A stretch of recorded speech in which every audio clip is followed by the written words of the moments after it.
7:29 de la mañana, estamos de vuelta en Altavoz en Radio Vital y estamos conversando con el padre Luis Basalar, precandidato por Perú Federal.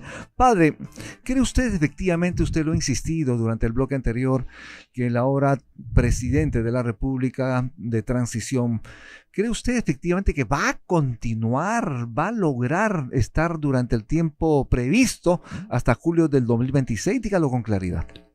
Creo que no. ¿Por qué? Porque hay demasiados intereses en juego. ¿Cuáles son estos intereses? APP ha perdido mucho poder. Y ayer han estado hasta tarde negociando. Iba a ser en principio Quiabra. Así es, el general Quiabra. El mismo se vendió también, dijo yo estoy dispuesto a asumir, ¿no? Justamente, excelente. ¿Por qué? Porque la mentalidad del cachaco, que no tiene formación, me refiero académica, no tiene tino. No tiene prudencia. Y no es falta de tino de usted calificar de cachaco a quien viste el uniforme de la patria. Me quedo corto, porque yo soy sobrino de un general de brigada, director de la Escuela de Comandos 2 veces y héroe del CENEPA, Juan Carlos Basalar Pérez. Conozco al monstruo por dentro. Y cuando digo cachaco, me estoy refiriendo a la actitud, no al soldado que le roban su pensión y su rancho. Esta actitud matonesca, estúpida y necia. Esto es lo que significa ser cachaco, no a nuestros soldados, porque es hijo de la patria. Ahora bien, esta actitud de Quiabra lo pinta de cuerpo entero porque no tiene prudencia, no sabe lo que significa la inteligencia emocional. Porque si bien es cierto, en este momento de la hora difícil de la República necesitamos mano dura, debe ser mano dura inteligente, se vendió. Y por lo tanto, las mafias obtuvieron lo que querían y por eso es que está el señor Geri sentado y encargado con la Y ya no volvió a tuitear Vizcarra más, ¿no? Y ya no volvió a tuitear Vizcarra porque vio la luz, ¿no? El señor Vizcarra vio la luz cuando su accesitario es el que se encarga de la presidencia. Qué maravilla, ¿no? Ajá. ¿Y por qué no se bajaron a la mesa directiva del Congreso? Ahí está justamente pues las cuotas de poder. Ahí está justamente las cuotas de poder. En un inicio incluso se quería votar de manera singular. Y ahí se atrás. ¿No? ¿Y qué va a pasar con Rospigliosi como titular, como presidente del Congreso ahora? Fernando, ¿no? ¿Ah? Mira, es un señor nefasto. Es la cara visible del fujimorismo, además. En realidad es la cara del cadáver maquillado, porque no sé en qué cara está. Hace muy poco tiempo era un antifujimorista, luego parecía caviar y ahora es parte del régimen nipón. Porque no olvidemos. Claro, y recientemente él rechazaba la vacancia de Dina Boluarte, ¿no? Así pero ahora es. Es más, si tú revisas, hace unos días, ¿no? Ayer mismo, cuando le pregunta, hace con la no la vamos a vacar. Ah, ¿qué pasó? Vio la luz.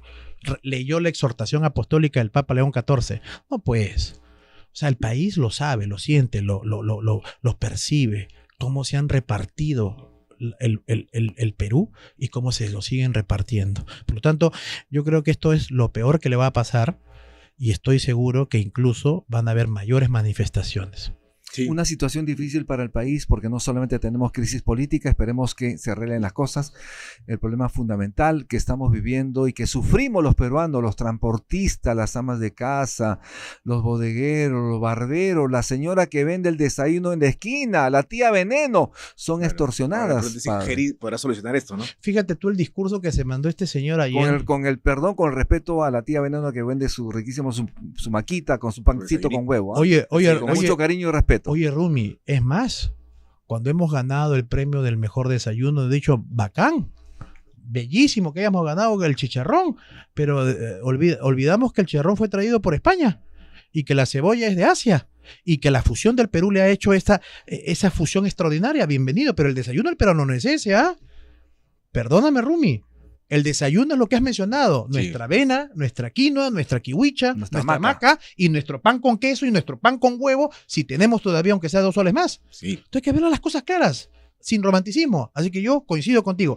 Dicho sea esto de paso, este discurso de este impresentable, el día de ayer, ni siquiera supo aterrizar los temas importantes de la delincuencia. Se Porque refiere dices, a Rospigliosi. no, me refiero no, a Gerí. Ah, perdón. Fíjate tú, Rumi, dice, Y un vamos, Chiquitito el discurso, ¿no? no, y vacío. Sí, claro. Como esos, Generalidades. como esos gases, ¿no? Que el señor burgomaestre debe conocer, porque siempre me estoy refiriendo a Rafael López Aliaga, en los tráficos para siempre gaseado. No tiene contundencia. Yo esperaba, por ejemplo, ¿no es cierto?, que aplicara el artículo 137 en el inciso 2, que habla sobre el estado de sitio, no de los estados de emergencia. Pero para eso tienes que tener cojones, pues. Claro. Para eso tienes que tener eso que ponen las gallinas y que tienen las mujeres. Y además, lo puedes hacer por 45 días, dice la Constitución. Y además, tiene que ser refrendado por el Consejo de Ministros. Y además, tienes que tener valentía y no tener rabo de paja. Pero no lo vas a hacer. Porque parte de estas mafias y de estas organizaciones criminales son de los mismos partidos. O nos hemos olvidado quién trafica los terrenos en el norte. O nos hemos olvidado en el sur lo que pasa con los gota a gota y en el Perú y en Lima, en Huacho, mi pueblo. Oh, mira, vamos aquí a la avenida Arequipa y los colectivos le pagan 19 soles a los delincuentes. Y cuando hay un problema en los colectivos de toda la avenida Arequipa, lo llaman al delincuente para que ponga orden. Si el delincuente pone orden, entonces el Estado es fallido. Totalmente hay que fallido. refundarlo. ¿Dónde cree usted que está en este momento la expresidenta Dina Boluarte? La señora Boluarte debe estar firmando con alguna casa mortuoria su lápida, y a lo mejor está dejando Su lápida política, estamos hablando de una muerte política, obviamente. Obviamente, pero además también que yo le recomiendo que deje claro que la incineren cuando muera, cuando Dios la recoja, para que así ni siquiera sea capaz la tierra de ser infectada por un ser como ella.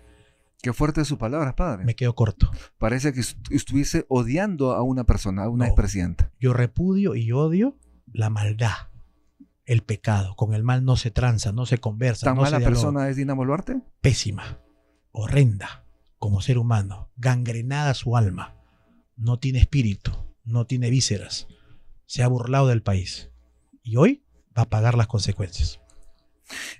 Hay una decisión, en todo caso, un anuncio del titular del Ministerio Público, del fiscal de la Nación, interino también, de pedir que se frene si es que tiene salida del país, ¿no? impedimento de salida del país para la presidenta. Mira, Rumi, Aarón, eres lo que haces. No lo digas, hazlo. Eres lo que haces, eres tu palabra. Si tú lo quieres hacer, hazlo. Ayer estaba dando declaraciones al fiscal Aladino, me parece. Sí, dijo que... Yo lo conozco personalmente Aladino y creo que debe hacerlo. Dijo que lo iba a presentar en la madrugada, ¿no? Ok, vamos a ver. Como también dijo antes que iba a sacar a Vela, a Pérez. O sea, básicamente, aquí te vas dando cuenta quién eres. El Señor lo dice, ¿no? Por los frutos os conoceréis. Se capturó el terrorista nefasto, dicho sea de paso, que debe estar incinerado, ¿no es cierto? Como está, me estoy refiriendo a Abimael Guzmán. Y fíjate lo que significa este señor.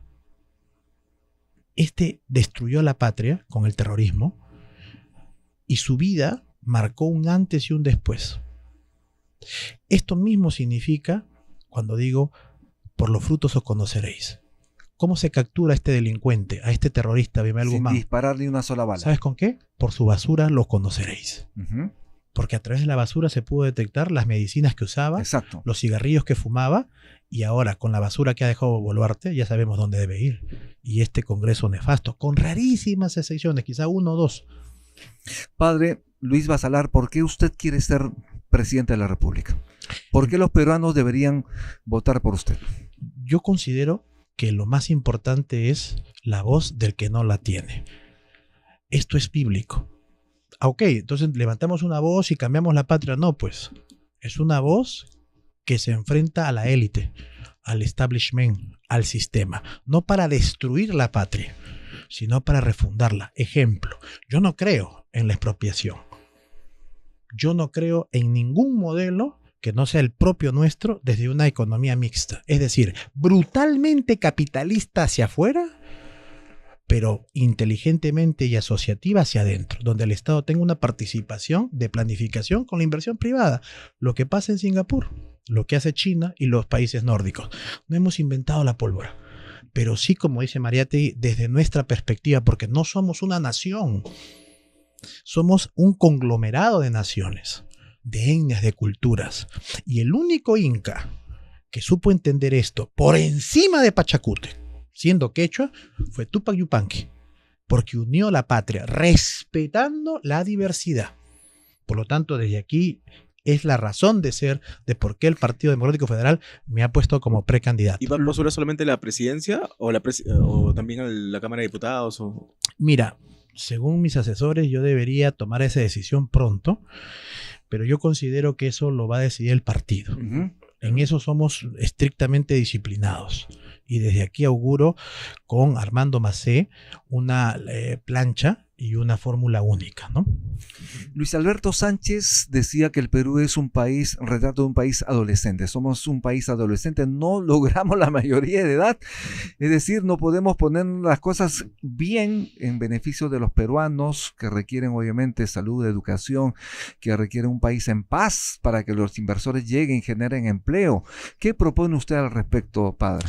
Yo considero que parte de nuestra adolescencia política se debe a que no se le ha dado la debida importancia a las comunidades. Esto se podía entender desde la historia con lo que significó los ayllus, pero las comunidades son vivas, las comunidades te hablan. ¿Y a qué comunidad me refiero? A los gremios, a los sindicatos, a aquella comunidad de un centro poblado, que son más de 15.000 que están abandonados, que hace un promedio de 15 millones de peruanos desconectados. Por lo tanto, en lo urbano y lo rural debemos apostar por la comunidad. Debemos apostar por la asociación de padres de familia, que sean ellos, por ejemplo, los que lleven la comida a través de la distribución plena. ¿Por qué tiene que ser Lima? Por eso hay un odio al centralismo. Por eso es que el provinciano, yo soy provinciano, soy huachano, mi madre es ayacuchana, y sentimos que no somos hijos de esta patria porque en Lima tenemos que pedir permiso. Y no es así, Rumi, Aarón. Esto está muy vivo en el sentimiento y en el corazón de la patria. Entonces, la fe nos ayuda a saber que todos somos hermanos porque somos hijos de un solo Dios. Sí. ¿Y por dónde está la salida en contra de la inseguridad ciudadana?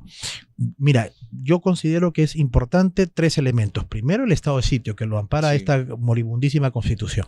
Segundo, la inteligencia propia de una reforma total del Servicio Nacional de Inteligencia y el empoderamiento de los servicios de inteligencia locales, regionales. Al mismo tiempo, considero que debemos salirnos de la Corte Interamericana de Derechos Humanos y aplicar la pena capital. Hace poco estuve leyendo que casi la mayoría de doctores de la Iglesia y santos de la Iglesia sostenían que la pena capital era un derecho propio del Estado. En el catecismo también está presente. Hubo una reforma con Francisco, pero es necesario decirle al Perú que cuando todo está podrido hay que cortar de raíz las cosas. Por lo tanto, yo creo que son las medidas inmediatas. Y luego la transparencia a través de la tecnología. O sea, el peruano tiene que estar informado a través del móvil, como diría Yun Chulhan, este filósofo coreano. El móvil se ha convertido en el verdadero parlamento del ciudadano. Entonces tiene que estar informado de todo, de tal manera que sepa cuánto se está concesionando. ¿No? Aquí está la verdadera revolución. Tiene un elemento democratizador, además el uso del celular. Claro, y efectivamente, la tecnología. Y Gramsci lo decía, la estructura, la superestructura, la cultura. Y claro, Yun Chulhan dice, este es el verdadero parlamento que lo hace libre al ser humano. Entonces hay que tomar en cuenta eso para la reforma de la patria. Vamos a hacer una pausa ¿le parece? Con todo gusto. Estamos en Altavoz, en Radio Vital 91.1 FM de tu dial. Estamos también en Tribu Televisión y en Movistar. Haremos la pausa. Estamos conversando con el padre Luis Basalar, precandidato por Perú Federal. Ya volvemos.